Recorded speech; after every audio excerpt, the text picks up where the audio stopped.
ମୁଁ ଆପଣଙ୍କୁ ଅଲରେଡ଼ି କହିଥିଲି କେମିତି ଚେକ୍ କରିବେ plus two result. India result ଉପରେ କ୍ଲିକ୍ କରିବେ। ଇଣ୍ଡିଆ ରେଜଲ୍ଟ ଉପରେ କ୍ଲିକ୍ କରିସାରିଲା ପରେ direct India result dot com ଉପରେ କ୍ଲିକ୍ କରି ତାପରେ ଓଡ଼ିଶା ଉପରେ କ୍ଲିକ୍ କରି ନହେଲେ ଡାଇରେକ୍ଟ ଓଡ଼ିଶା ଉପରେ କ୍ଲିକ୍ କରିକି ଆପଣ ଏଠି ଦେଖେଇ ଦେଉଛି। ଠିକ୍ ଅଛି, ଓଡ଼ିଶା ଉପରେ କ୍ଲିକ୍ କରିବେ। ଓଡ଼ିଶା ଉପରେ କ୍ଲିକ୍ କରିସାରିଲା ପରେ council of higher secondary of Odisha ଉପରେ କ୍ଲିକ୍ କରିବେ। କ୍ଲିକ୍ କରିସାରିଲା ପରେ ଆପଣ ଦେଖିବା କଥା ଓଡ଼ିଶା CHSE 12 କମର୍ସ ରେଜଲ୍ଟ ତାପରେ କ୍ଲିକ୍ କରିବେ।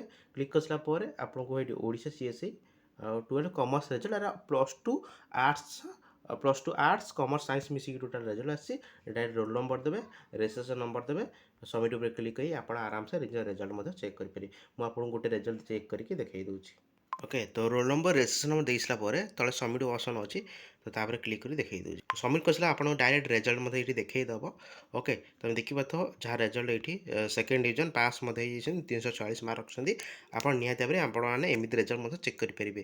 ଓକେ, ପ୍ରିଣ୍ଟ ଉପରେ କ୍ଲିକ୍ କରି ମଧ୍ୟ ଆପଣ ପ୍ରିଣ୍ଟ ମଧ୍ୟ ବାହାର କରିପାରିବେ।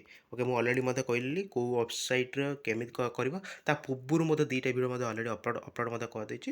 ଓକେ, ଟ୍ରଷ୍ଟ ଅଛି, ମୁଁ ଆପଣ ଯେଉଁ ଇନଫର୍ମେସନ୍ ଦିଏ ପୁରା ରିଏଲ୍ ଇନଫର୍ମେସନ୍ ଦିଏ, 100% ରିଏଲ୍ ଇନଫର୍ମେସନ୍ ଦିଏ, ଯେଉଁଟାକି ଆପଣଙ୍କୁ କିଛି ବି ଅସୁବିଧା ହେବନି। ଆଉ ଆପଣମାନେ ନିହାତି ଭାବରେ ତୁମମାନଙ୍କର ମୋତେ ହେଲ୍ପଫୁଲ୍ ହେବ। ତ ଚ୍ୟାନେଲକୁ ନୂଆ ହେଇଥିଲେ ନିହାତି ଭାବରେ ଚ୍ୟାନେଲକୁ ସବସ୍କ୍ରାଇବ୍ କରି ବେଲ୍ ଆଇକନ୍ ଅଲ୍ କ୍ଲିକ୍ କରନ୍ତୁ, କାରଣ ଯେତେବେଳେ ଭିଡ଼ିଓ ଆସେ ସର୍ବପ୍ରଥମେ ନୋଟିଫିକେସନ୍ ଆପଣମାନେ ପାଇପାରିବେ। ତ ରହୁଛି, ଦେଖା ନେକ୍ସଟ ଭିଡ଼ିଓରେ।